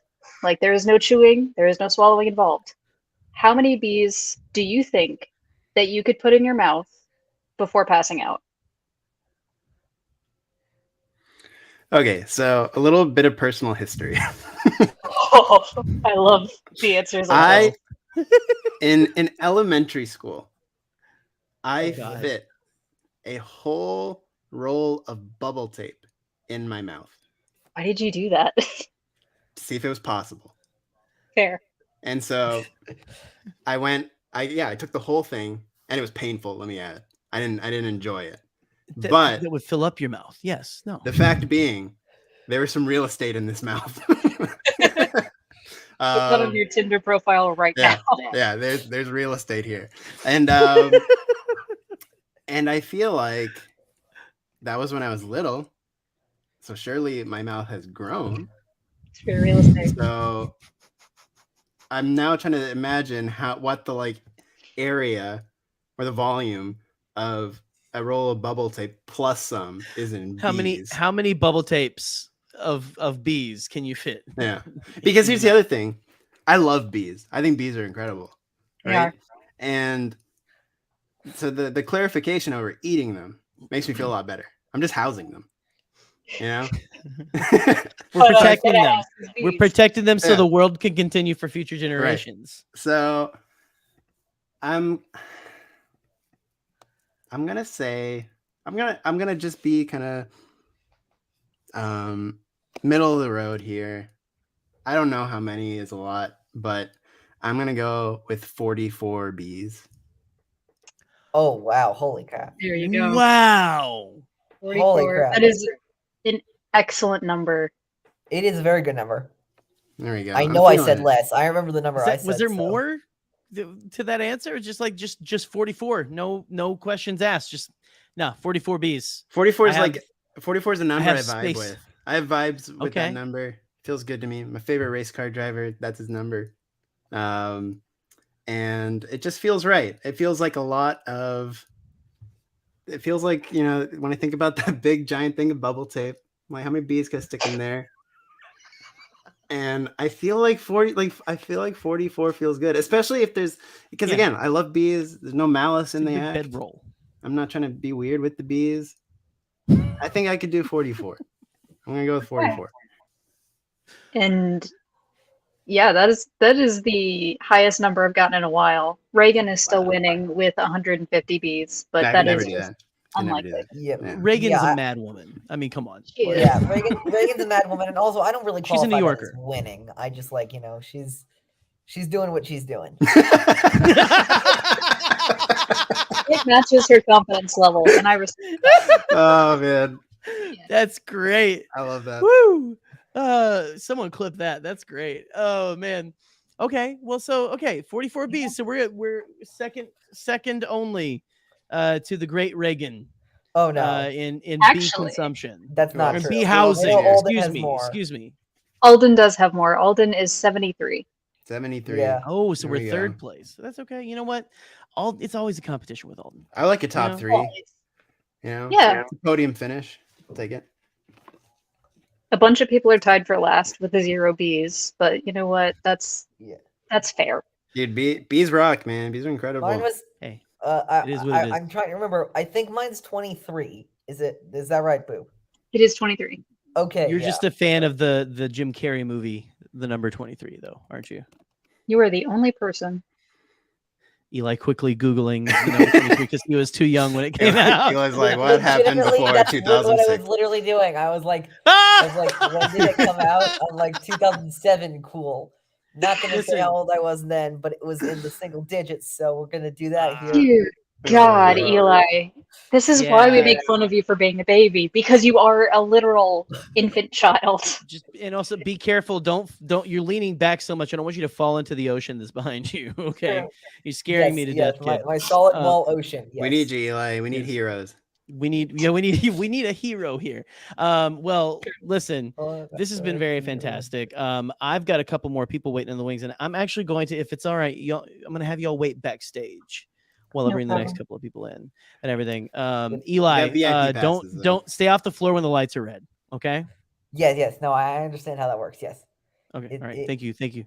Oh, that's what we said about Reagan. No, I'm just playing. Sorry, Eli. And Boop, have a good time back there in the green room with Eli. Don't let him have too many M&Ms. He's just gonna stuff his mouth full of them, and there's nothing I can do about that. All he wants is the green ones, and I just stop picking through them. That's all I want. He says, You're on one with that button, man. I am, man. Yeah. I'm trigger happy. Well, listen. Next up, we have it's one of your co-hosts actually of Imperial Senate podcast, and I'm gonna go ahead. You know what? Who cares? No more beating around the bush. Even though I'm doing that literally right now. Wait. Holy crap. Holy crap. Holy. Oh my god. I knew it. Ah! Claire! Holy crap, it's Claire!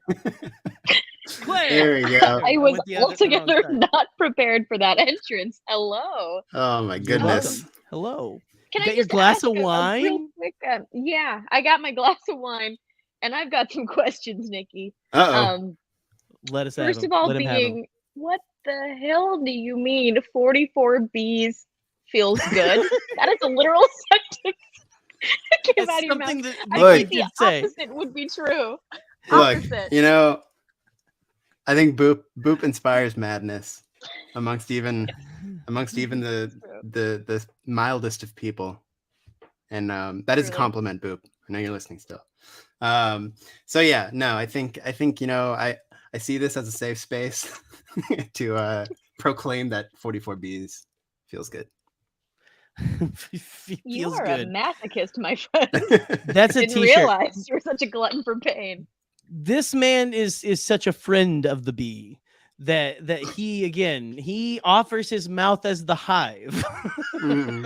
So, I believe there is scripture about a hive in the mouth of Nicky or something, I think, out there. Yeah, I don't know. Look, you know, Clearly I am a bad Christian. We all are. It's fine. let the legend Very say true, very true. the legend say that this is a safe space for bees. Right there. right here. Yeah. This little Right here. area. Aim here. Just about there. That's also Aim- going in aim the that's also going in the bio. Aim here. here. Aim here. A safe space right about there. Aim here. Yeah, there we go. I'll That start won't the get any weird conversation comments. if you aim here. Go up. I dare anyone to go up to anyone in a Walmart and say, "Don't actually do that. Don't actually do Nope. that. That would be Nope, not gonna take a that drink, will not not gonna end try. well. It might end in your incarceration, actually. So Just mine. You're gonna join Eli Oh, in my Narkina 5. yeah, Nikita 5, yeah. In the juvenile detention wing. Yeah. Sweet baby Eli. Oh man. I'm sitting here thinking about being a teenager going to see number 23 in theaters. Oh, Or yeah. a teenager. What? I'm like, I was in the What theater year? for that. What year did that come out? 2007. 2007. I was Mhm. 2 years into college and everything. Yeah. I was not, but you know. I'm an oldie. Well, but I mean, we were old enough to know that it existed. You know, we had life at that point. Yeah, we were forming full thoughts. Yeah. Full Yeah. thoughts. We weren't were filling up our allowed into a diapers. PG-13 movie, is what Right. we were. Mhm. Right. Mhm.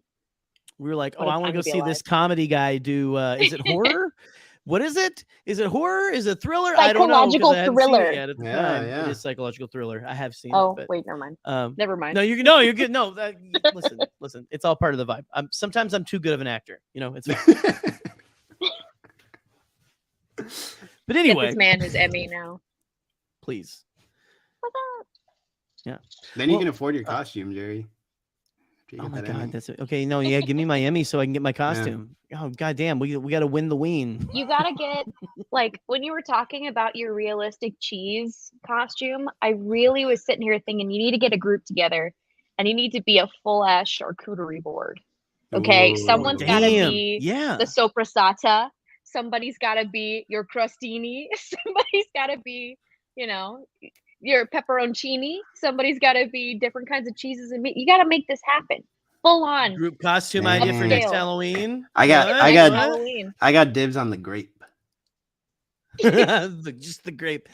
Yeah. Chill. You know, baby, I can was have a some grape wine, one some year for grape. Halloween. I was a purple grapes. Yeah, nobody hit on me in the grape costume that Halloween. I'll Well, just you say know, that. Jesus.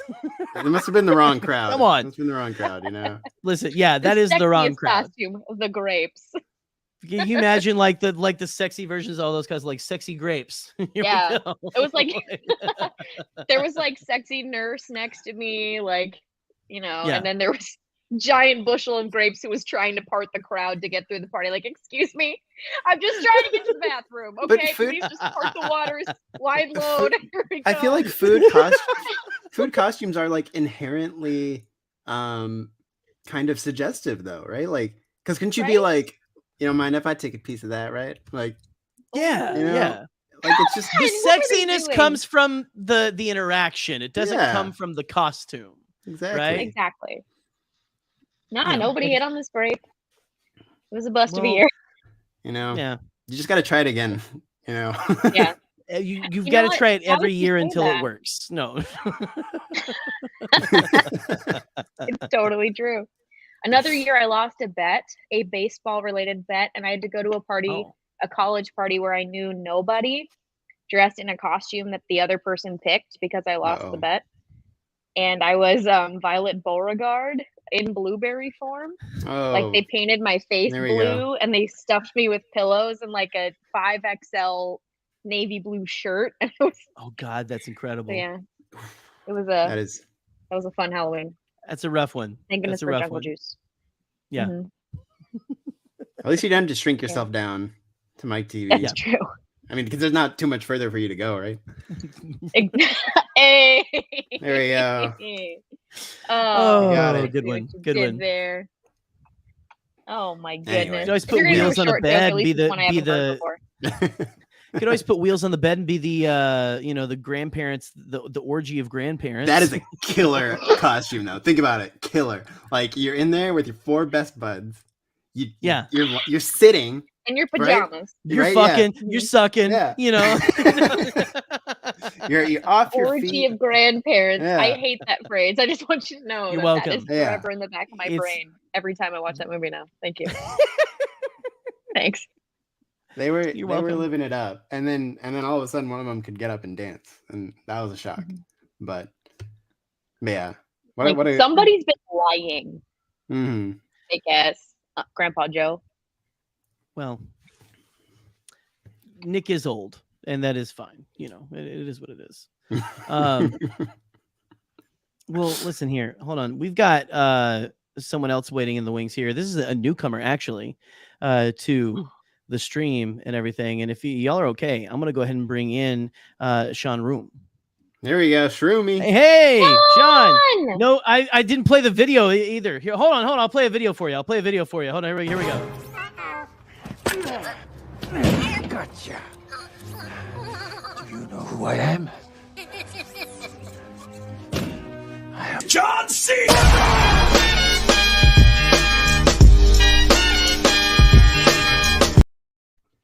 Yeah. More like Sean Cena, am I right? Hey, Oh, you are Hey. right. There we go. What's up, Sean? How's it going, guys? great, Pretty great, great. good, man. Pretty good. Yeah. Look at you. Are you having some charcuterie yourself right now? Because I'm actually having some pizza. in honor of our intro song. Oh, don't. Yeah. Oh, I'm hovering over the button right now. I don't need to. It's 4 minutes. Yeah. I'm just kidding. I'm not gonna do it. No, welcome.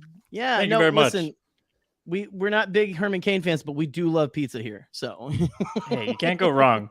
I was making it. I was like, do I want to hop One in? of Do I those. want to yeah, exactly. There we go. Well, we're glad that you did. Absolutely. But did you have anything you wanted to talk about, like of any of the topics we've kind of been discussing? Do you want to talk about? I don't know. Do you think that a bushel of grapes is a sexy costume? Do you think that a giant wedge of cheese is a sexy costume? I think a bushel of grapes is a sexy costume as long as you have someone right next to you picking the grapes off of you and feeding them to someone. You know, it's like I like that. It's a good group costume. It's gotta be interactive. It's gotta be a set piece of some sort. You know, someone needs a big fan also. Yeah. But exactly, someone with the palm fronds going. Yes. Yeah. So then, are you covered with tiny grapes, or do you have the giant grapes and you have several people in a giant person costume? It depends. That are How many getting bees fed can you the fit in your grapes. mouth? How many grapes can you fit in your mouth? Nikki, you think you fit 44 grapes? 44? Do they have to maintain integrity? Is the question. Yeah. Well, I think the bees. Do have the to bees maintain have to integrity maintain for sure. integrity as well? Yeah. Oh, Yeah, no. they do. Definitely, yes. Oh, no. God. Yeah. No, that's Yeah. an interesting concept now. Yeah. No, I just like wanted to how you hop on and execute. say that I was loving the conversation you guys were having. I mean, Oh, touching on thank some you. real Thank you, stuff. thank you. It was things that I'm thinking about, and that Nikki, you were talking about some stuff that, I really relate to, being overwhelmed by the amount of stuff that we're, absorbing, but also having to deal with in our real lives and also on the internet, and the balance of all that. So I appreciate that. And obviously, like, I love you guys. I haven't interacted as much, Jerry, with the Bombadcast stream, but I've been It's watching probably guys for the a while. best, honestly. No. I've been watching for a while.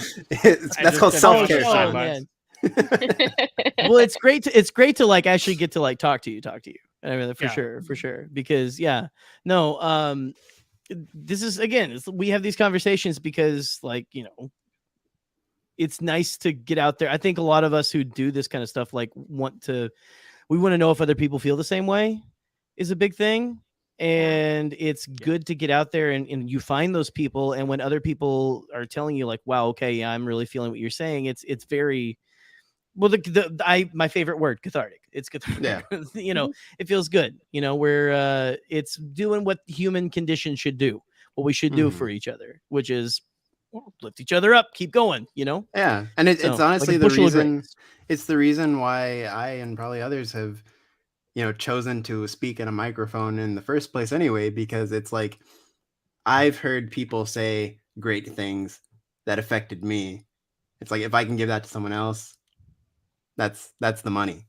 So it's always great to know, whatever's being talked about is a shared feeling, maybe something you feel but you don't know how to put into words. And it's like, that's always like what's super important about doing stuff. Like, I don't care about the likes and the retweets as much as did it actually mean something to someone who heard it. Yeah.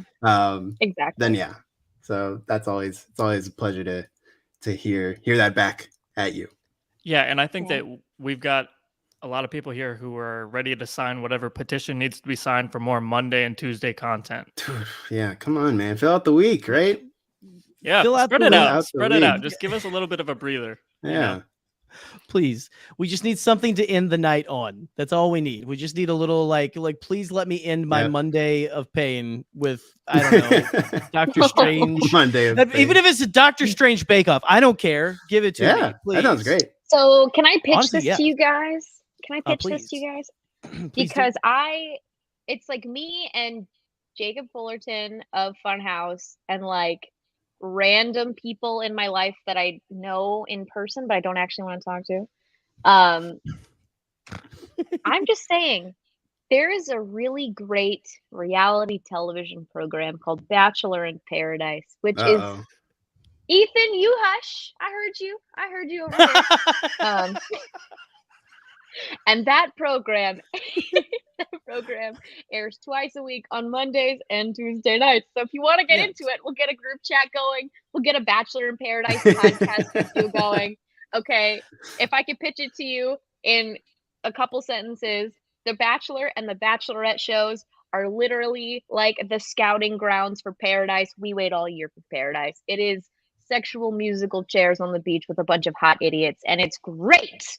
It's great, and they just torture them. They just torture these idiots, and it's very fun to watch. Mondays and Tuesday nights content. There we go. I gotta say though, real people on TV scare me though. That's the only problem. Nick, stop reading your own comments on the screen. Nicky, we're done talking about Herman Cain. All right. Yeah. Oh, that's great. Well, listen, honestly, you sold me with sexual musical chairs on the beach with dumb idiots. Like that's because that's just my thing. That's my brand, I guess. That's what we should do. We should get a watch party going. I will be happy to watch every episode this season in a group with friends over Zoom. Anybody who wants to join me to do that, we'll get a group chat going.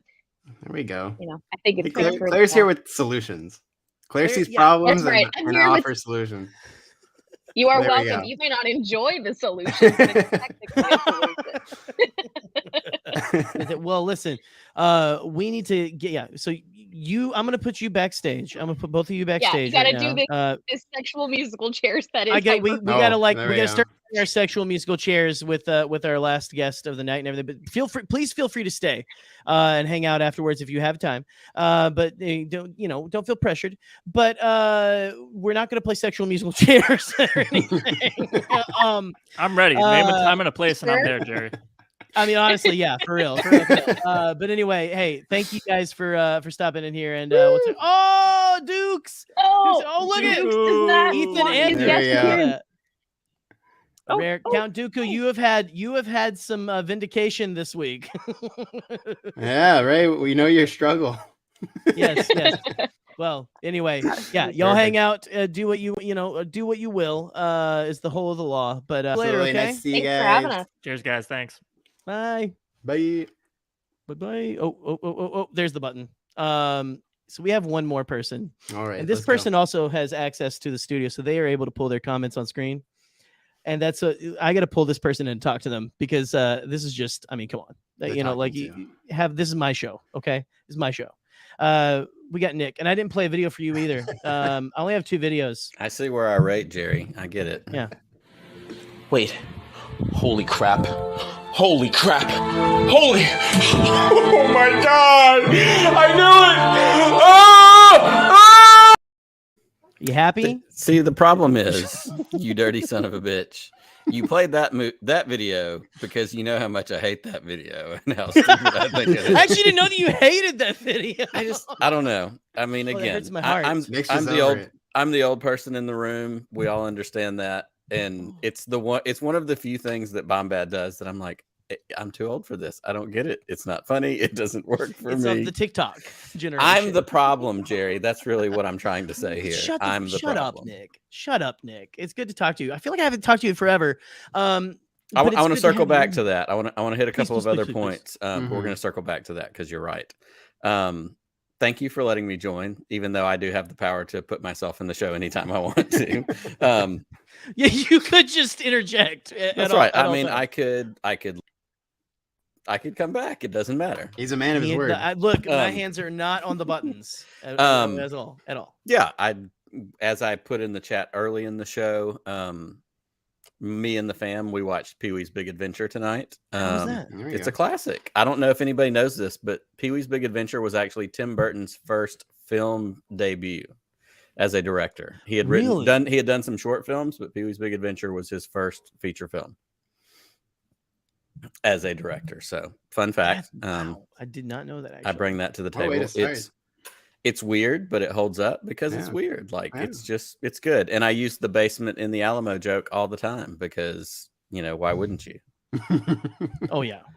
But yes, I wanted to pop in one because I wanted to know what it was like to talk to a Nick that is actually cool, and you have one on tonight. So, Nicky, it's good to see you. It's good to catch up. I didn't catch most of the conversation of the show, so I really don't have anything to comment on. I am going to use some executive privilege for just a moment, and I am going to bring back this young lady. Because we have to talk about something that's not popular among nerds. Yep. I love you because you're wearing that. I was going to say, I'm wearing a only Nick will get this reference here. Oh, hell yeah. Oh, hell yeah. A Craig Kimbrell Atlanta Braves shirt today. That's right. It's been a while since we've I seen understand him nothing in of Atlanta. that. I miss Craig Kimbrell. Yeah. And his weird leaning over and hanging his arm. Yep, exactly. Yep. So, Yeah. Claire, this is what I need to know from you. Hell of a And picture. guys, I'm sorry. We're going to go sports ball here for just a minute. That's all right. Hold on. I got a book around here somewhere. That's right. Talk amongst yourselves. All right, Claire, this is my struggle. Okay. I hate the Phillies. Most importantly, I hate Bryce Harper. Bryce Harper, the most punchable face. The most punchable face on the history of Earth. Yeah. But I also hate Houston for reasons. Oh, yeah, I know. Girl, I'm with you. But here's the problem. I love Dusty Baker, and I'm only wanting Dusty Baker to win. It's our podcast. That's right. We're here now. Here's the thing, though. It's an unwinnable situation for me. It is unwinnable, but here's the problem: is that I don't like Dusty Baker more than I hate Houston, Texas. Fair. Not just the Astros, the entire city. Sure. Right. And Texas, I agree. And there's personal stake there, and I understand that as well. That's right. Fuck Houston, Texas. Sorry. No, it's fair. I'm with you. You can say no. Fuck you. You can say fuck. It's fine. That's right. Okay. Fuck it. We're all grown ups here. In any other situation, it would be, well, it's National League, and I need to pull for the Phillies. But it's tough. I just don't. And I love postseason baseball, and there's nothing better than postseason baseball. And so it's a tough one. Because this is what we have to watch. I know. Yeah. This is what we're left with. Yeah. Yeah. This is what we're left with. I'm not super enthusiastic either, but I'm still going to pull for the National League East to have 2 wins in a row. It's not going to be the Phillies. It's let's go. Yep. East of the East. That's fair. But God damn, do I want to punch Bryce Harper in the face. And every time. God damn, do I hate the Phillies and the Astros. Yep. And but I hope that my friends from Philadelphia are happy. Well, and that's the other thing too, because Pete's a Philly fan. You've got Connor. You've got Dan. I mean, we've got plenty of people that are Philly folks. Surprised Connor hadn't showed up. My brother and sister-in-law and their family lives in Philly, and they've adopted the Phillies. It's cool. I'm not salty about it at all. It's not like he's a traitor to our family or anything. Sure. But there's that. So anyhow, that's just. I'm glad to know, and I kind of knew anyhow without even asking you. I'm glad to know that we're in the same boat and we feel the same pain. And for all the people who don't care about this, sports. That's right. Sports balls. I love sports. Baseball is just not my thing. Hey. Well, my college team sucks too, so it's fine. I love going to baseball. I love going to the ballpark. I love that. That's the best. There's nothing like a dog in the hand. Yep. Yeah, I just like I like a hot dog in the hand. Yeah. You like the dog in the hand? Well, that's what she's doing.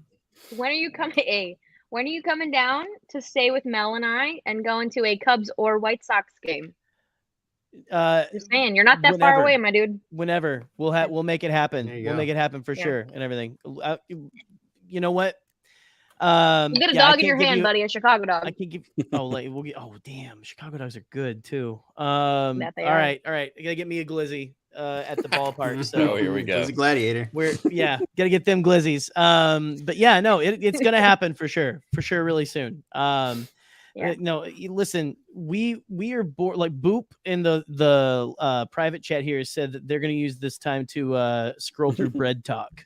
So I'm going to say one more thing, and then I'm going to get out of your way. And thank you for indulging. You're not in the way. Thank you for indulging Claire and I and having a few moments of sports talk. We needed that therapeutically, especially as the Braves went out the way they did on the heels of last year. It's a tough pill to swallow. But you know what?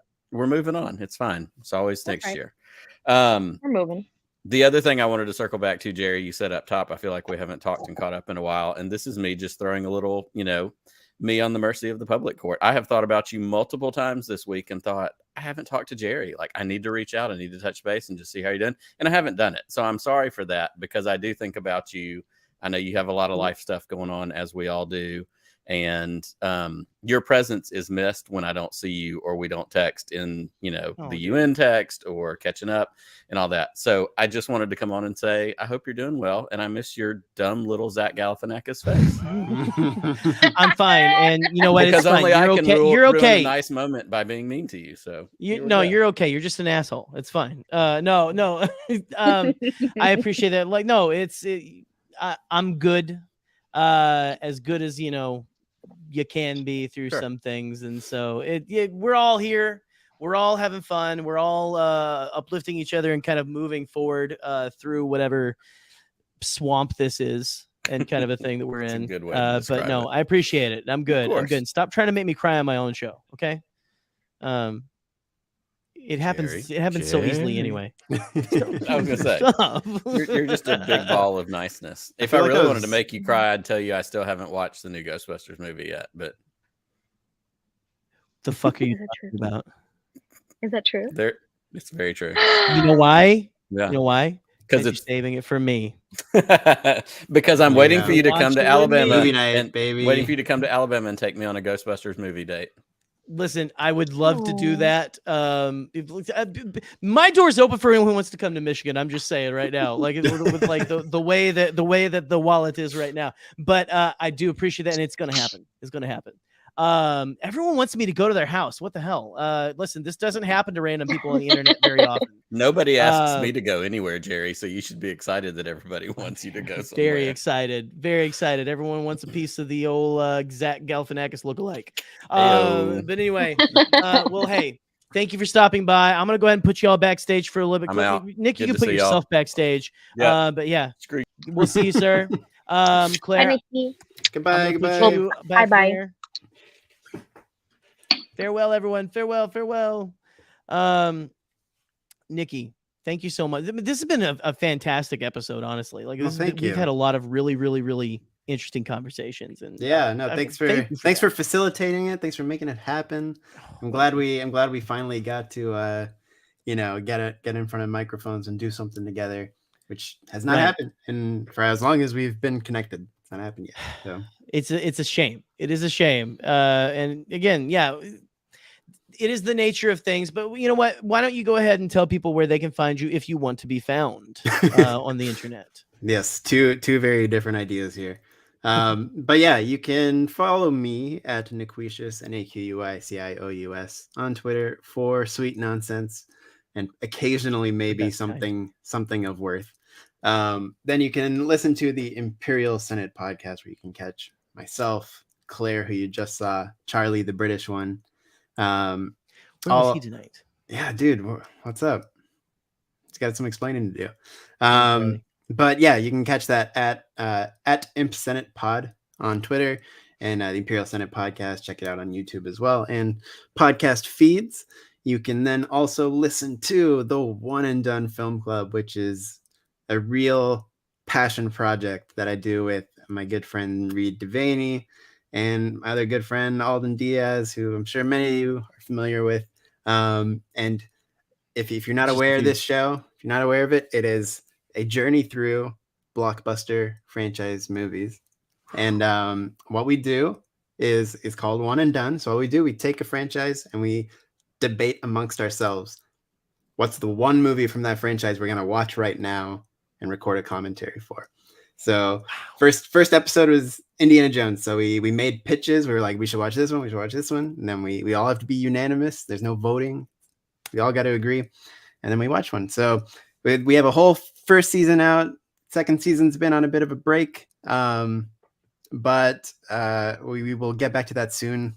As a tease, the next episode we have to do is Transformers. So that's going to be an interesting one. That's an easy one for me, but I know it's not easy for everyone. Because here's the thing. It's not about picking the best one or our favorite one. It's about what do we think is going to be a fun conversation. So that's always what makes what always makes the pitching very who knows what's going to happen kind of thing. So yeah, check that out. You can follow that at @1 Done Show. Check it out on podcasts.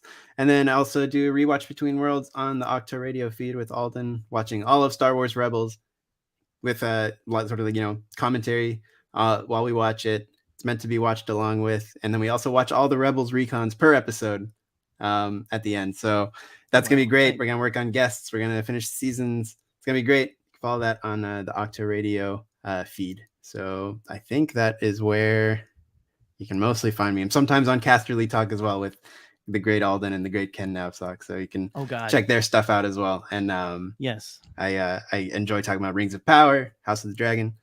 So yeah, that is pretty much, I think, all my stuff. I think. Who knows? You got a lot going on. Busy, very busy. Yeah. No, that's a good thing. That's a good thing. Absolutely. But yeah, go follow Nicky at all of the stuff that Nicky's on. You need to be following. And then you know where you can find me. You're on the channel. At the Canon Junkie on Twitter, and then here every Thursday and every other Saturday night. Although I am debating, we might be going on holiday break on Hyperfocus for a little bit. We talk about taking breaks and everything. And for your mental health, all of you out there, remember to take breaks when you need to. And don't ever let anyone tell you that it's a good or bad thing. But I'll get back with you all on that. But until next time, I still don't know how to end the show.